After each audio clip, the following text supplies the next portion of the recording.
Baahubali cinema తర్వాత ప్రభాస్తో cinema చేయటానికి చిన్న నిర్మాతల నుంచి పెద్ద ప్రొడక్షన్ హౌస్ల వరకు అందరూ ఆసక్తి చూపిస్తున్నారు. బాహుబలి తర్వాత ప్రభాస్ సాహో సినిమాతో రికార్డుల వర్షం కురిపించారు. సినిమాకి మిక్స్డ్ రెస్పాన్స్ వచ్చినప్పటికీ కలెక్షన్ల పరంగా మాత్రం రికార్డులు సృష్టించింది. అయితే తాజాగా ప్రభాస్ హీరోగా నటించిన సినిమా రాధేశ్యామ్ భారీ అంచనాల మధ్య విడుదలైంది. పూజా హెగ్డే హీరోయిన్ గా నటించిన ఈ సినిమాకి రాధాకృష్ణ దర్శకత్వం వహించారు.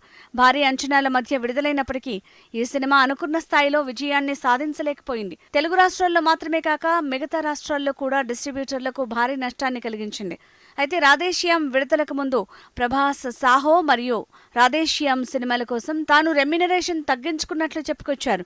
నిర్మాతకి నష్టం కలిగించకుండా ప్రభాస్ ఈ పని చేసినట్టు తెలుస్తోంది. ప్రభాస్ సినిమా విడుదలకు ముందు కేవలం 50% రెమ్యునరేషన్ మాత్రమే తీసుకున్నారు.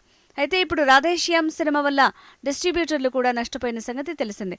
ఈ నేపథ్యంలో డార్లింగ్ ప్రభాస్ తన రెమ్యునరేషన్ నుంచి మిగతా 50% త్యాగం చేసినట్టు తెలుస్తోంది.